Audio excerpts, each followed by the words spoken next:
तो दोस्तों आज का जो हमारा टॉपिक है वो है माइक्रोवेव ओवन की रिपेयरिंग के ऊपर हम बात करेंगे कि एक डेड माइक्रोवेव ओवन को हम लोग किस तरीके से चेक करते हैं, उसको रिपेयर करने के लिए किन किन स्टेप को हम लोग फॉलो करते हैं और क्या क्या चीजें चेक करना जरूरी होती है एक डेड माइक्रोवेव ओवन को। तो वीडियो स्टार्ट करने से पहले मैं आपको एक और बात बता देता हूँ कि अगर आप मेरे चैनल पे नए हैं तो सब्सक्राइब कर देना, बेल आइकन को जरूर दबाना ताकि हर आने वाली लेटेस्ट वीडियो का नोटिफिकेशन आपको मिल जाए करे। तो यहाँ पे सबसे पहले मैं इसको लगा लेता हूँ अपनी सीरीज बोर्ड पे और मैं चेक करता हूँ कि ये हमारा ऑन हो रहा है या नहीं हो रहा। तो सबसे पहले मैं इसको लगा लेता हूँ सीरीज बोर्ड पे।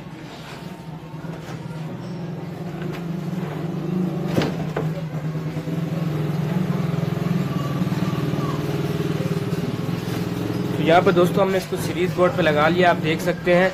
तो यहाँ पे ये हमारा जो पैनल है ये बिल्कुल ऑन नहीं हो रहा है, बिल्कुल ही डेड पड़ा हुआ है। तो अब हमने किस तरीके से स्टेप बाय स्टेप इसको चेक करने होते हैं, किन चीज़ से हम लोग चेक करेंगे, किस टूल का हम लोग ज़्यादातर इस्तेमाल करते हैं। तो इसको चेक करने के लिए हम जिस टूल का इस्तेमाल करेंगे वो है मल्टीमीटर। तो आपने मल्टीमीटर का इस्तेमाल करना है। तो किस तरीके से इसको इस्तेमाल करना है तो मैं चल के आपको आगे वीडियो में बताता हूँ। तो दोस्तों यहाँ पे सबसे पहले हम लोग इसको ओपन करते हैं और ओपन करके चेक करते हैं कि किस तरीके से हम लोगों ने इसको स्टेप बाय स्टेप चेक करना है। तो दोस्तों यहाँ पे हमने इसको ओपन कर लिया है, आप देख सकते हैं। और यहाँ पे हमारे जो वायर है वो सीरीज बोर्ड के साथ कनेक्ट है। तो सबसे पहले हमने क्या करना है, तो आप यूजर की मदद से भी इसको चेक कर सकते हैं अगर आपके पास मल्टीमीटर नहीं है। तो आपने क्या करना है, सबसे पहले जो ये दो तारें आ रही हैं इसकी इनकमिंग के ऊपर, तो आपने इन दोनों को आपस में शॉर्ट करना है। तो यहाँ पे आप देख सकते हैं कि सीरीज का जो बल्ब है वो हमारे पास ऑन हो रहा है। तो यहाँ पे यानी कि हमारी जो तार है वो बिल्कुल ओके है, यानी कि यहाँ तक हमारे पास जो 220 की सप्लाई है वो यहाँ तक आ रही है। फिर उसके बाद जो आउटपुट की जो वायर है यहाँ से ये दो है, इनके ऊपर आपने चेक करना है यहाँ पे यूं करके शॉर्ट करके। तो यहाँ पे आप देख सकते हैं कि यहाँ पे भी हमारा जो बल्ब है वो ऑन हो रहा है। तो इसका मतलब है कि हमारा यहाँ तक का जो सिस्टम है वो बिल्कुल ओके है। अब हमने क्या करना है, यहाँ से आगे चलना है। इसके अंदर आपको एक फ्यूज मिलेगा, तो मैं थोड़ा ऊपर कर लेता हूँ कैमरे को। तो ये जो फ्यूज है यानी कि ये हमारा फ्यूज ब्लोन ऑफ नहीं हुआ, ये बिल्कुल ओके है। तो ये हमारी इनकमिंग सप्लाई है और ये हमारी आउटपुट सप्लाई है, आपने इसको चेक कर लेना है। तो दोस्तों यानी कि यहाँ तक का जो हमारा जो सिस्टम है वो बिल्कुल ओके है। अब हमने यहाँ से आगे जाना है। तो उसके बाद क्या है, तो सबसे पहले अगर आपने स्विचेस को चेक करने से पहले आपने क्या करना है कि आपने इधर सर्किट के ऊपर चेक करना है कि सर्किट के इस ट्रांसफार्मर पर हमें सप्लाई मिल रही है या नहीं मिल रही। तो आपने क्या करना है, इस जैक को ओपन कर लेना है। ये जो जैक हमारे को दिया हुआ है आपने इसको ओपन करना है। यहाँ से आपने इसको ओपन करने के बाद आपने क्या करना है, रेड और जो ब्लैक है इन दोनों पॉइंटों को आपने इस तरीके से शॉर्ट कर लेना है। तो इसका मतलब है जो सीरीज का बल्ब है ये हमारा ऑन हो रहा है, यानी कि यहाँ तक जो है हमारे पास जो सप्लाई है वो आ रही है। तो इसका मतलब है कि कार्ड के अंदर जो सप्लाई है यानी कि इसमें जो ट्रांसफार्मर हमारे पास जो लगा हुआ है इस सर्किट के अंदर कोई मसला आ रहा है कि सर्किट ऑपरेट नहीं हो रहा। तो हम लोग सबसे पहले क्या करेंगे, इसको ओपन करेंगे कि चेक करेंगे कि आया कि इस सर्किट के अंदर तो मसला नहीं आया हुआ। तो मैं जल्दी से इसके सर्किट को ओपन कर लेता हूँ, फिर आपको चेक कराता हूँ कि वाकई कि हमारा जो सर्किट है इसी का मसला है या इसके अंदर कोई और प्रॉब्लम है। तो जल्दी से मैं इसके सर्किट को निकालता हूँ और आपको चेक कराता हूँ कि क्या मसला आया हुआ है। तो आपने स्टेप बाय स्टेप सारे अपने इलेक्ट्रॉनिक्स का जब भी कोई भी काम करना हो तो आपने स्टेप बाय स्टेप ही हर काम को लेके चलना होगा। तो ये सबसे ऊपर का एक स्क्रू होता है, आपने इसको रिमूव कर लेना है। तो यहाँ पे हमारा सर्किट निकल आएगा बाहर। तो ये जैक आप याद से याद रखेंगे जैक कौन सी किस जगह पे है, आप इन जैक को निकाल लें।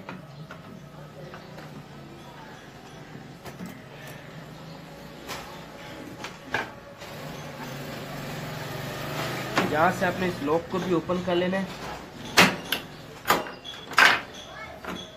तो यहाँ पे दोस्तों हमने सर्किट को बाहर निकाल लिया है। तो सबसे पहले हम लोग क्या करते हैं, सर्किट के ऊपर पहले भी काम हुआ हुआ है। तो आप ये देख सकते हैं कि इसकी स्विचेस यानी कि इसका टच जो पैनल था ये पहले काम करना छोड़ गया था, तो उसको भी किसी ने बनाया। तो इसके ऊपर भी मैंने एक वीडियो बनाई है टच पैनल रिपेयरिंग के ऊपर भी। तो आप आई बटन में आप देख सकते हैं, ऊपर आपको लिंक मिल जाएगा, डिस्क्रिप्शन में भी लिंक मिल जाएगा। तो इसको मैं ओपन कर लेता हूँ।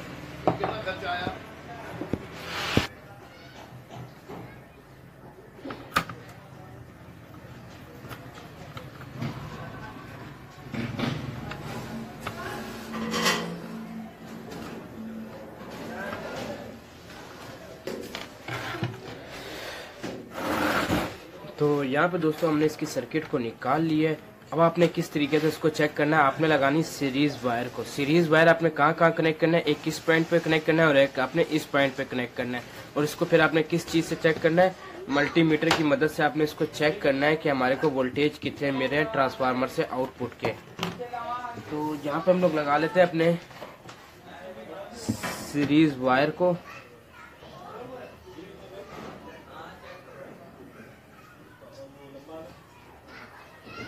तो यहाँ पे दोस्तों हमने इसको सीरीज वायर कनेक्ट कर ली है।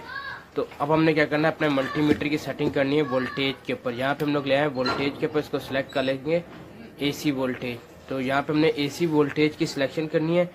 तो मैं मीटर की सेटिंग कर लेता हूँ ताकि आपको अच्छे से नज़र आ जाए। तो यहाँ पे हम लोग इसको एहतियात से करना है मेरे, आपने यहाँ पे और यहाँ पे चेक करना है। तो आप ये देख सकते हैं वोल्टेज, यहाँ पे वोल्टेज हमें मिल रहे हैं 237, यानी कि यहाँ पे हमें वोल्टेज मिल रहे हैं। तो हमने यहाँ पे चेक करना है इन दो पॉइंटों पे। तो आप ये देख सकते हैं कि 0 वोल्टेज है यहाँ पे, और यहाँ पे इधर और इधर चेक करेंगे 0 वोल्टेज। इसी तरीके से इस पॉइंट पे चेक करेंगे 0 वोल्टेज, यहाँ पे चेक करेंगे तो 0 वोल्टेज, यानी कि यहाँ पे हमें कोई वोल्टेज ही नहीं मिल रहे। तो इसका मतलब है कि हमारा जो फॉल्ट है वो यहीं पे ही ट्रांसफार्मर के पास ही है। तो यहाँ से मैं अपनी वायर को हटा लेता हूँ, सीरीज वायर को यहाँ से डिस्कनेक्ट कर लेता हूँ। तो सेफ्टी मस्ट है। तो यहाँ पे हमने इसको सबसे पहले हम लोग क्या करेंगे, इस ट्रांसफार्मर को रिमूव कर लेते हैं अपने काव्य की मदद से। उस ट्रांसफार्मर के ऊपर वर्क करेंगे कि क्या आया ये ट्रांसफार्मर हमारा ओके हो जाएगा या नहीं हो जाता, क्योंकि ज़्यादातर इन ट्रांसफार्मर के अंदर एक फ्यूज़ लगा होता है, वो हमारा फ्यूज़ जो है वो ब्लोन ऑफ हो जाता है। तो उस फ्यूज़ को आप डायरेक्ट करेंगे तो ये हमारा ट्रांसफार्मर काम करना शुरू हो जाएगा। मैं जल्दी से इस ट्रांसफार्मर को बाहर निकाल लेता हूँ।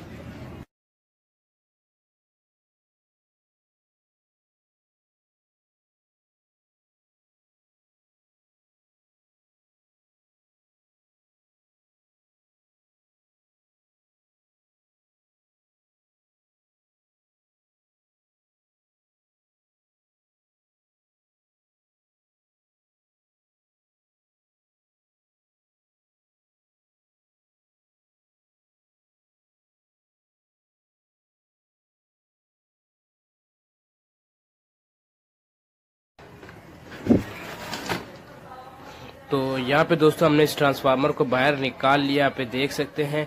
तो अब इसके हम लोग किस तरीके से टेस्टिंग करेंगे, आपको चेक कराते हैं किस तरीके से आपने इसको रिपेयर करना है। अगर ये रिपेयर होता है तो आप रिपेयर कर दें, नहीं तो आप इसको चेंज कर दें। तो आपको ये मार्केट से बहुत ही आसान इसे मिल जाएगा।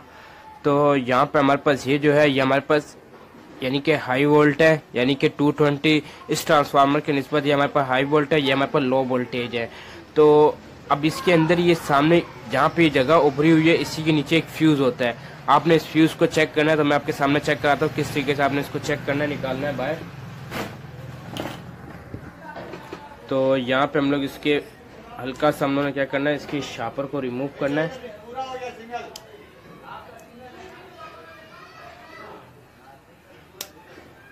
तो इस तरीके से आपने इसको रिमूव करना है, आराम से रिमूव करना है, कहीं इसके ऊपर से।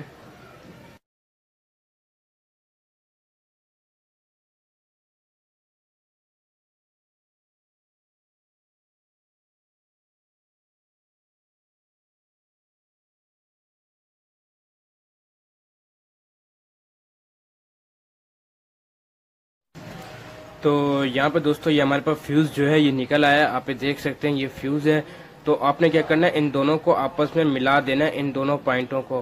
तो यहाँ पे हम इन दोनों पॉइंटों को आपस में मिला देते हैं। यहाँ से इस फ्यूज़ को थोड़ा ऊपर की तरफ निकालते हैं, प्यार से आपने निकालना ताकि इसकी टांगे टूटे ना। तो इस तरीके से आपने इसको घुमा देना है, इसको घुमा के आपने इसी तरीके से वापसी नीचे की तरफ बैंड कर देना है, यानी कि ये हमारा बाईपास पे चला जाएगा। अगर आपके पास फ्यूज़ है इतना छोटा तो आप इसको कनेक्ट कर सकते हैं। तो इस टाइम पे मेरे पास इतना छोटा फ्यूज़ है तो नहीं, लेकिन मैं इसको बाईपास ही कर देता हूँ। तो यहाँ पे हमारा हो गया बाईपास, आप देख सकते हैं कि इसकी लेग्स सही हैं। तो यहाँ पे बाईपास हो गया। अब हम लोग सीरीज़ की वायर से चेक करेंगे कि आपने एक और चीज़ भी इसमें चेक कर लेनी है। आपने 12 वोल्ट की सप्लाई पे भी इस तरीके से चेक कर लेना। ये वाला जो पॉइंट आपके पास है, अगर आप ट्रांसफार्मर को यूं पकड़ते हैं तो इसमें जो आपका ये पहला वाला पॉइंट होगा ये आपका किसी काम का नहीं होगा। ये 3 पॉइंट आपके काम के होंगे, ये 0, 14 और ये 14 का होगा। तो आपने इस चीज़ पे लगा लेना है। तो आप ये देख सकते हैं कि मेरा जो सीरीज़ का बल्ब है ये यहाँ पे ऑन हो रहा है। तो इसी के साथ आपने दूसरे को चेक कर लेना है, यानी कि ये सप्लाइयाँ जो है ये वाइंडिंग हमारी कनेक्ट है। फिर उसके बाद आपने इन दोनों पे लगाना है और यहाँ पे इसको कनेक्ट कर लेना है और फिर उसके बाद आपने वोल्टेज चेक करना है। तो मैं एक वायर यहाँ पे लगा लेता हूँ और दूसरी वायर यहाँ पे लगा के अपने ट्रांसफार्मर के वोल्टेज चेक करूँगा, आउटपुट के कि हमें कितने वोल्टेज मिल रहे हैं।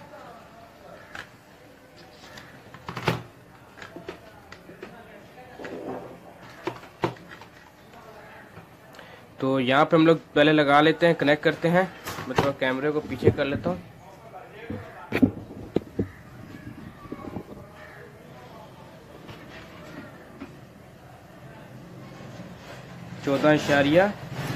.4 वोल्ट इधर मिल रहे हैं हमें और 14.4 वोल्ट इधर मिल रहे हैं। इसी तरीके से हम इन दोनों को मिलाएंगे तो ये हमारे पास कुछ 28 वोल्ट यानी कि 28.9 वोल्ट बनते हैं। यानी कि हमारा जो ट्रांसफार्मर है ये ओके हो चुके हैं। आप घर बैठे खुद भी इसको, बहुत ही ईजी है इसको रिपेयर करना दोस्तों।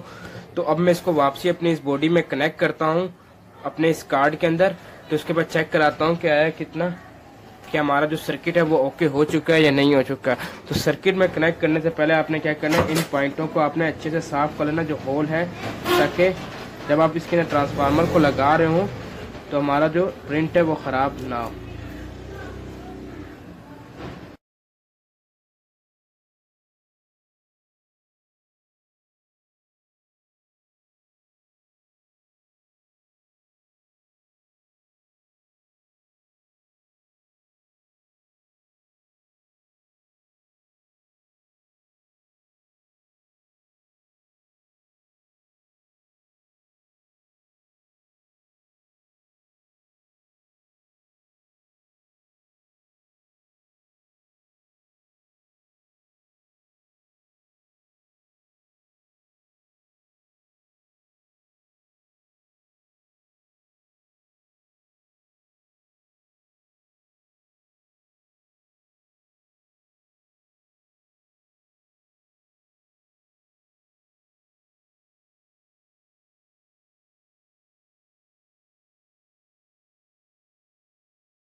तो यहाँ पे दोस्तों हमारे पास ट्रांसफार्मर कनेक्ट हो गया, इसके कनेक्शन हमने कर लिए हैं। तो अब उसके बाद हम लोग क्या करेंगे, यहाँ पे सीरीज वायर लगा के चेक करेंगे कि हमारा जो सर्किट पैनल है वो काम करना शुरू हुआ है या नहीं हुआ।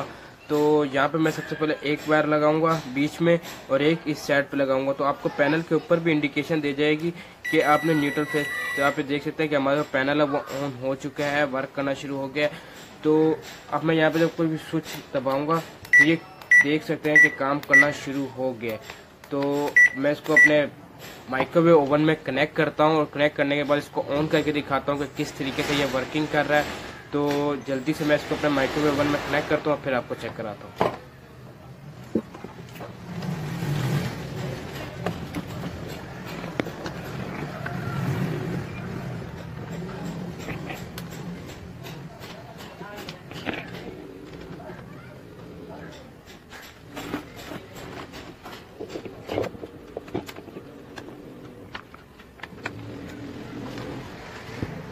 तो यहाँ पे दोस्तों मैंने अपने इस माइक्रोवेव ओवन के अंदर इसकी बॉडी को कनेक्ट कर लिया, इसके सर्किट पैनल को कनेक्ट कर लिया। उसके बाद हम लोग कनेक्शन करेंगे, जिस तरीके से हमने निकाले हुए हैं उसी तरीके से हम लोग इनको कनेक्ट कर देंगे।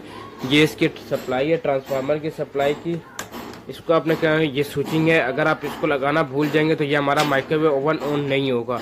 तो वो यहीं से ही ऑन होता है, यहीं से इसको सिग्नल मिलता है।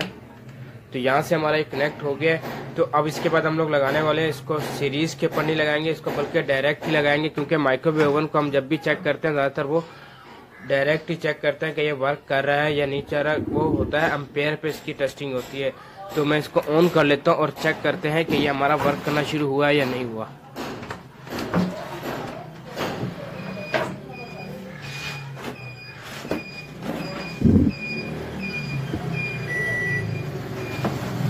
तो यहाँ पे दोस्तों हमारा जो पैनल है वो ऑन हो चुके हैं। अब उसके बाद हम लोग इसको स्टार्ट करते हैं, 30 पे आके स्टार्ट कर दिए।